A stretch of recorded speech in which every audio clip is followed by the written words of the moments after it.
आज के इस वीडियो में अपन जिस क्वेश्चंस के बारे में डिस्कस करने वाले हैं वो अपने के पास जेईई मेंस के 8 अप्रैल 2024 के शिफ्ट फर्स्ट का क्वेश्चन है, जैसा कि आप लोग देख पा रहे हैं।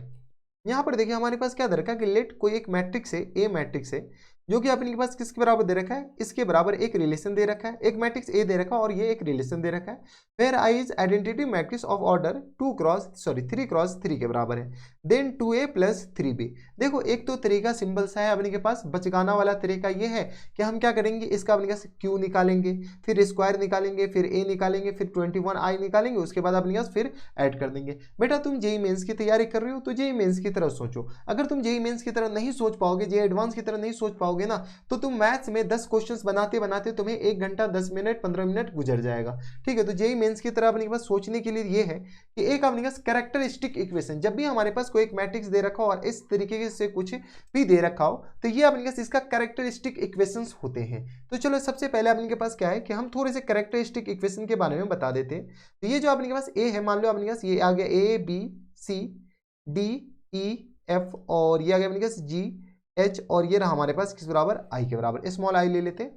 ठीक है, हम बस कंसेप्ट बता दे रहे हैं, जो कंसेप्ट यहाँ पर यूज आएंगे हम पूरे डिटेल में ही बता दे रहे हैं। चलो कंसेप्ट, ये जो अपने पास 3x3 का एक क्या है, मैट्रिक्स है, इसमें कोई एतराज, इसमें हमारे सबसे किसी को कोई एतराज नहीं होनी चाहिए। तो ये जो कैरेक्टरिस्टिक इक्वेशन होता है ना, वो हमारे पास किसके बराबर होता है, इसमें इस 3x3 इक्वेशन के लिए ए क्यू माइनस टाइम्स अपने पास ट्रेस ऑफ ए इंटू अपने के पास ए स्क्वायर के बराबर, हाँ है ना, और माइनस टाइम्स यहाँ से अल्फा और ए हम लिख रहे हैं, यहाँ पे अपने के ये जो अल्फा है ना, इसके बारे में अभी हम कमेंट कर रहे हैं, यहाँ पे प्लस हो जाएंगे और माइनस टाइम्स अपने के किस बराबर हो जाएंगे, तो डिटर्मिनेंट ऑफ ए इंटू अपने के किस बराबर, तो आई के बराबर, इक्वल टू आ गया 0 के बराबर। देखो यहाँ से अपने के determinant of A equal to अपने के 0 के बराबर नहीं होता ये, बल्कि नल मैट्रिक्स के बराबर होता है।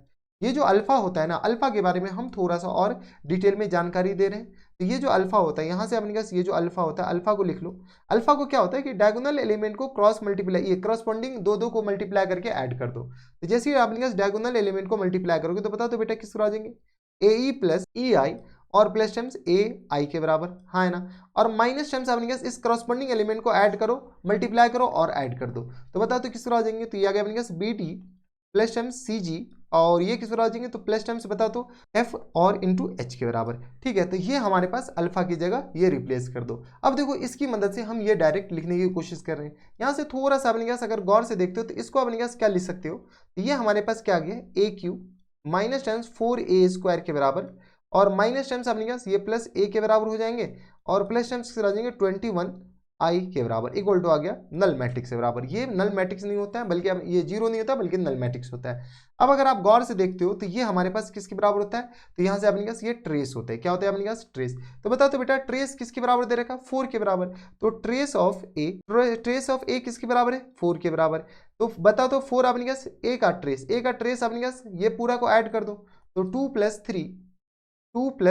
3 और plus times B equal to 4 के बराबर। तो बताओ तो b इक्वल टू यहाँ से किस पर आ जाएंगे, तो -1 के बराबर।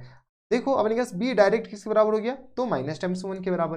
कोई इतराज। अब अपने के पास अगला क्या है, तो ये डिटर्मिनेंट वैल्यू है। बताओ तो डिटर्मिनेंट वैल्यू अपने पास 21 होगा या -21 होगा, इस पे अपने पास मुद्दा का विषय है। तो डिटर्मिनेंट वैल्यू जैसे अपने पास इस दोनों को कंपेयर करोगे, डिटर्मिनेंट वैल्यू -21 आ जाएगा। चलो डिटर्मिनेंट वैल्यू हम निकाल लेते हैं, ये और ये गया तो बताओ तो किस तरह आ जाएंगे, 2 इंटू, अब डिटर्मिनेंट वैल्यू निकालने आनी चाहिए तो किस तरह आ जाएंगे, 3b और प्लस ये माइनस टाइम्स 5 के बराबर, है ना, माइनस टाइम्स a इंटू किसके बराबर हो जाएंगे, तो ये और ये गया तो किस तरह हो जाएंगे, तो b के बराबर और इक्वल टू किस तरह आ जाएंगे, -21 के बराबर। चलो आगे फर्दर सॉल्व कर लो तो किस तरह आ जाएंगे, b का वैल्यू चिपका दे तो 2 इंटू 3 और माइनस टाइम्स 1 यानी -3 डायरेक्ट लिख देते, -3 और -5 और plus times a equal to किस तरह हो जाएंगे, -21 के बराबर। यहाँ से सॉल्व कीजिए तो किस तरह हो जाएंगे, तो 5 3 8 2 16 minus times 16 plus times a equal to आ गया -21 के बराबर। तो यहाँ से अपने पास a का वैल्यू बताओ, a का वैल्यू हमारे पास किस तरह आ जाएंगे, -5 के बराबर।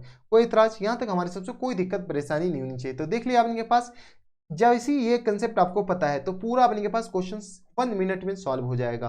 तो बता दो फुल एंड फाइनल आंसर किस बराबर पूछ रखा है, तो ये पूछ रखा है 2a और प्लस 3b के बराबर। चलो अपने पास मल्टीप्लाई कर लो, a की जगह अपने पास -5 चिपका दो और b की जगह क्या चिपका दो, तो -1 चिपका दो। तो ये किस आ जाएंगे, तो माइनस टाइम्स 10 और माइनस टाइम्स 3, यानी हमारा जो आंसर हो जाएंगे minus times 13 is the correct answer. अब देख लो 13 कौन से ऑप्शन में है, तो 13 हमारा ऑप्शन नंबर बी में दे रखा है, तो ऑप्शन नंबर बी क्या आ जाएंगे, हमारा फुल एंड फाइनल आंसर हो जाएंगे। ठीक है, तो सीधी सी बात है, आप एक कैरेक्टरिस्टिक इक्वेशन आपको पता होनी चाहिए, इसी को अपने पास हैमिल्टन थ्योरम भी कहते हैं, तो इस बात का ख्याल होनी चाहिए आपको। ठीक है, हम थोड़ा सा अपने पास इसको में कलरफुल कर देते हैं ताकि आपको भी थोड़ा सा सुंदर लगे। तो ये आ गया अपने के पास, जो कंसेप्ट है उसको हम कलर फिल कर देते थे। ये आ गया अपने के पास, ओ माय गॉड ये तो भागी गया पीछे। चलो इसको अपने पास send to back, bottom layer किधर गया, सेंड टू बॉटम लेयर। तो ये आपका इंपॉर्टेंट पार्ट है, तो इस बात का ख्याल रखिएगा। ठीक है, ये आपको, ये सिमिलरली स्क्वायर के लिए भी होता है, 2x2 के लिए भी, 3x3 के लिए भी होता है। तो ये थे हमारे पास जेईई मेंस के 8 अप्रैल 2024 के शिफ्ट फर्स्ट का क्वेश्चन था और ठीक ठाक क्वेश्चंस था बराबर। तो बस इतना इस वीडियो में। अगर आपको हमारे पढ़ाने का तरीका सही लग रहा हो तो प्लीज़ इस वीडियो को लाइक कर दीजिएगा, साथ में चैनल भी सब्सक्राइब कर लीजिएगा ताकि ऐसे इंटरेस्टिंग वीडियो आपको फ्यूचर में भी मिलती रहे। तो बस इतना इस वीडियो में, मैं आपसे मिलता हूं नेक्स्ट वीडियो में, तब तक के लिए stay happy, stay healthy and good bye.